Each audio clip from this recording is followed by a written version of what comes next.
Don't tell Lexi you haven't seen the Frozen. She will start singing to you. She knows all the words to all the songs. I just know, let it go, let it go. That's all. Alright, so I think we're good. And welcome to the Milo Beasley Show. Episode number 65 now here. And with our special guest this week, LuFisto. And thank you for, I guess playing here with the Legos with me. With chairs. Have a little time. Good for my size. Yeah. Oh, the chair your side.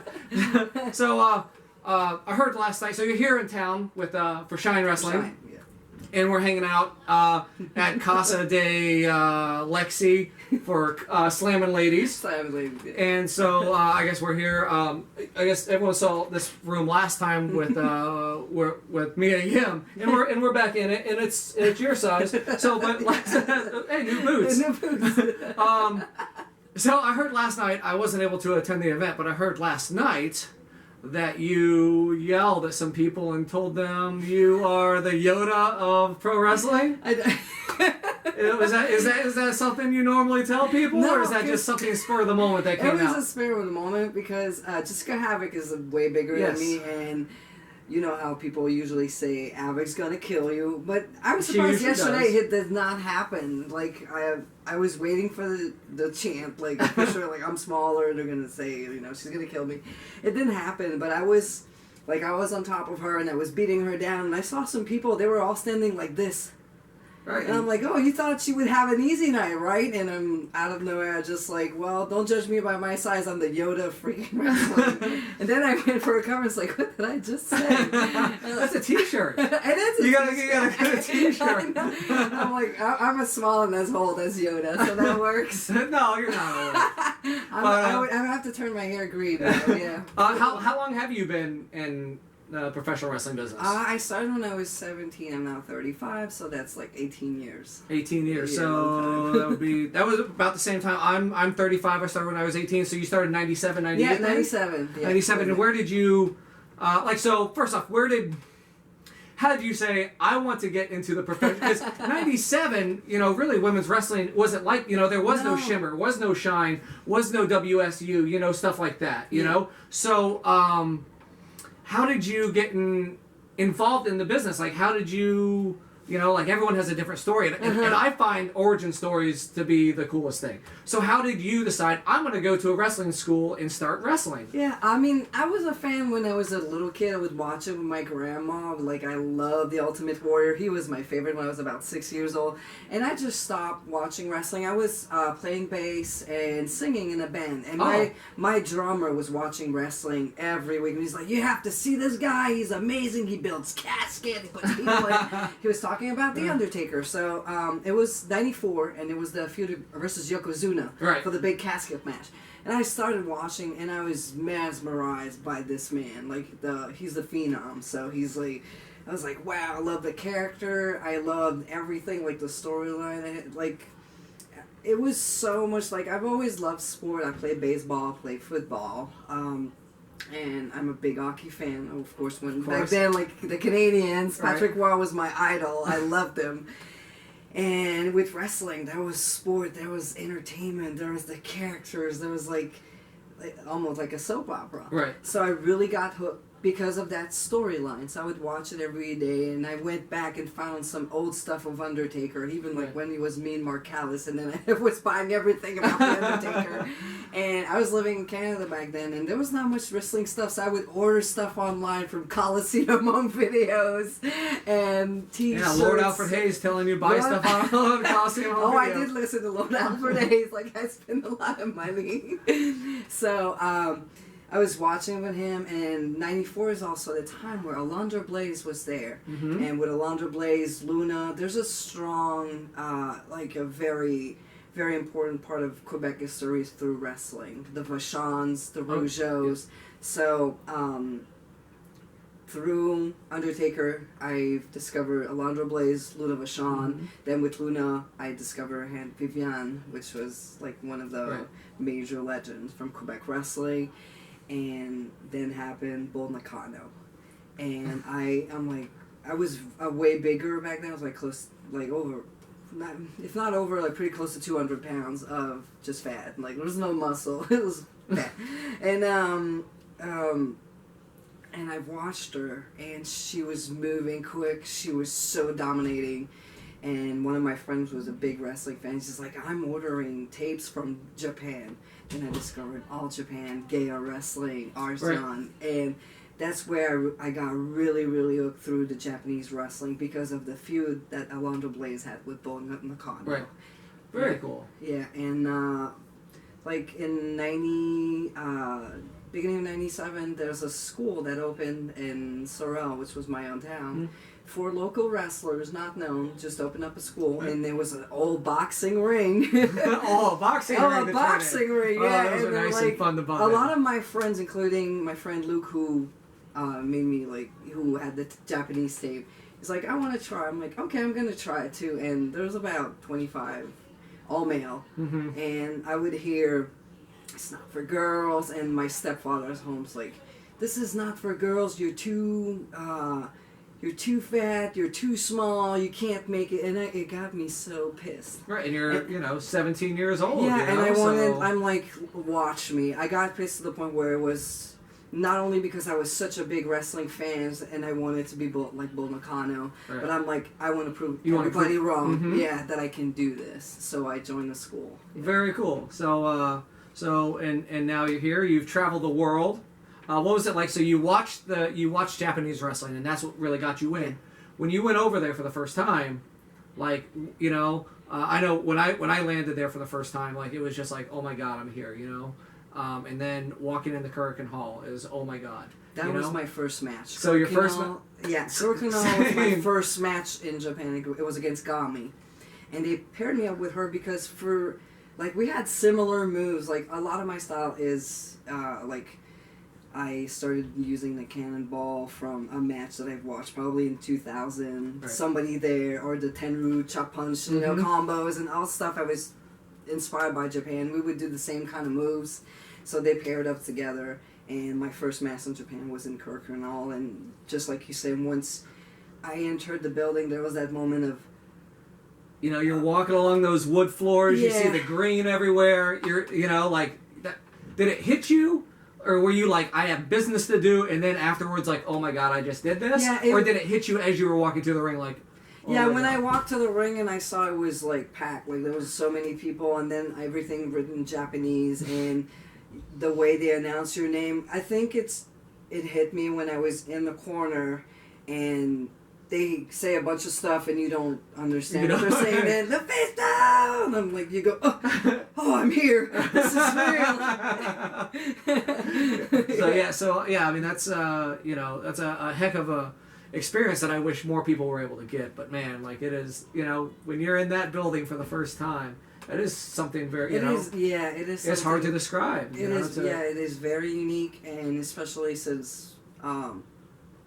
Japanese wrestling is what got me so involved, and just being there is just it was something out of this world. Yeah. So you worked for Shimmer and Shine. There's a lot of up and coming women out there that are breaking their backs to get into Shine and Shimmer and breaking into the business. Is there anybody out there who you have not had the chance to wrestle?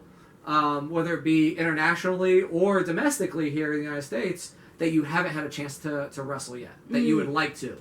That's funny because Queen of Combat, they asked me the same questions. Like, is there anybody, after 18 years that you didn't fight that you would love to? And I was like, I never thought about it because I just show up at a show and here's my match and I want to do the best of what I can. Like, I always aim for match of the night. Right. With whoever I have. I like to work with younger girls too. I think one of my strengths is working really good with strengths and weaknesses. Mm-hmm. And so I'm always excited with the match. I just want to do, as much as I can. So I've never really sat down and like, who would I like to wrestle? And then I had to think about it because they asked me. And I'm like, of course, I've never wrestled Mickie James. I would like to wrestle her. Tara has always been a favorite of mine. I was thinking, I've never wrestled girls like Su Young. I've never wrestled Andrea. Right. It's like there's a lot of them that I'm like, I love wrestling new people. Of course. When I go to Shimmer, I always look forward because they want to do different matches. Yes. So they always put me against someone I've never wrestled almost. So I was like, all right, and there's like 8 shows, so you figure somebody I gotta wrestle new, right? Exactly. But yeah, I mean, these are the few names I can think about. I would really love to have a rematch versus Ivelisse.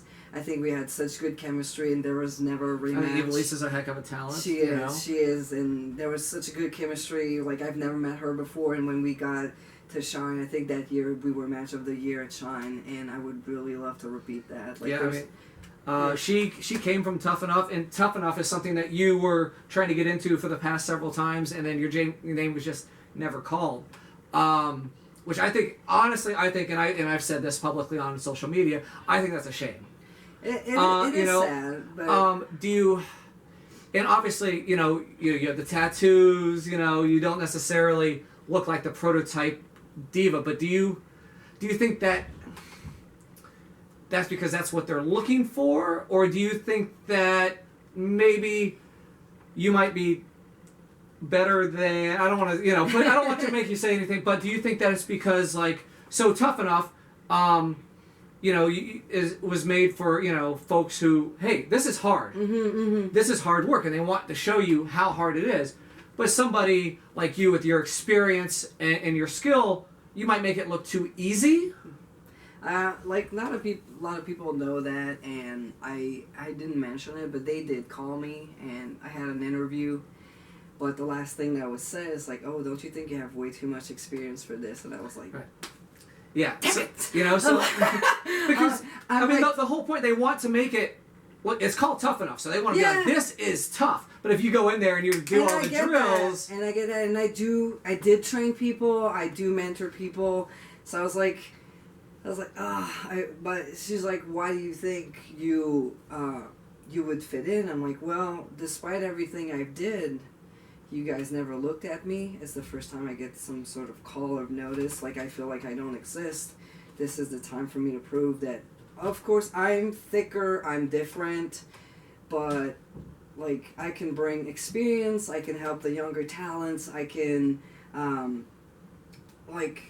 can go in there for 10 or 30 minutes, it doesn't matter, like, I'm bigger, but so I can go for a long time. So maybe something like, along something like Sara Del Rey. So I think, I don't know if anybody's out there actually watching, but honestly, I think you would be very good at that. You have, just like Sarah, the worldly experience that that they might be looking for, and the fact that, especially with your Japanese experience, the fact that Johnny Ace wasn't on you the whole time saying, "Hey, we want her," I think is a shame. But you never know. I mean, your career's not over. Sarah is doing an amazing job. She's rebuilding the whole division right now. I feel it's not a diva division. She's creating a women's division. Correct. They just need to get rid of that belt. With hungry talent that are doing so good. And I know a lot of people now down in NXT, and it's refreshing, and it's so amazing to see them going from, where I saw them on the indies to, like, I've wrestled Becky Lynch. I've seen, it's funny because I saw her at the Arnold Classic and Bailey, and I'm like, you're still my little Davina Rose. And just the way the evolution of it, and the wonderful work that Sarah did. And it like right now she's now the head assistant coach, and she deserves it because you can see really, and I feel like the talent is so, they're eager to please her and make her happy because she gives them so much, and they want to give back and prove that they can do it, and they're stealing the show. So, they absolutely are. They are. So yeah. So here on the Milo Beasley Show, we do a thing called the Top 5. Top 5. All right, you originally being from Canada, and as you mentioned one before, top 5 hockey players. Oh, of all time? Of all time. Oh man, this is tough. How do you ask a Canadian their top 5 hockey players of all time? Well, no particular order. Yeah, I mean, I can't give you an order. I mean, of course, Wayne Gretzky, one of the greatest. Mario The great Lemieux one, was yeah. one of the greatest. Goalie, Patrick Waugh. He's been my favorite forever. Oh God, like right now, I'm a Blackhawk fan, so I really like Jonathan Toews and Patrick Kane and. Like the whole team has been. Duncan Keith is my personal favorite. Yeah, Blackhawk. I mean, the way he played in the conference finals and like right unfortunately against my Tampa Bay Lightning in the finals. The way he played was just amazing. So you know. Yeah, right now the team is like everybody's leaving or like what's gonna be left. So that's 3. Well, Jaromir Jagr is one hell of a player. Oh my God.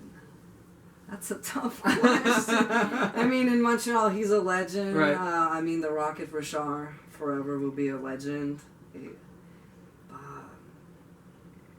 Bobby Orr. I mean, I like this. Top 5 of all time. Oh, yeah, that's some of them. Jean Béliveau, Guy Lafleur, they were great. I know more about Canadian history, but I think that's Martin fine. Brodeur was an amazing goalie. God, yeah. All right, so before we wrap up, let fans know where they can find you on the social media. On the Facebook, Twitter, Instagram. Well, everything. If you go through LuFisto.com, you got all the links to my YouTube page. I try to post like old matches, like from I always it could be from 2007 stuff. I'll dig some stuff, put them online for free for the fans. If you want something more recent, there's downloads on my website. At LuFisto on Twitter and Facebook, Facebook.com/LuFisto. It's my page, but I try to answer everyone, so come say hi. All right, so thanks for talking to me, and we'll see you guys next week.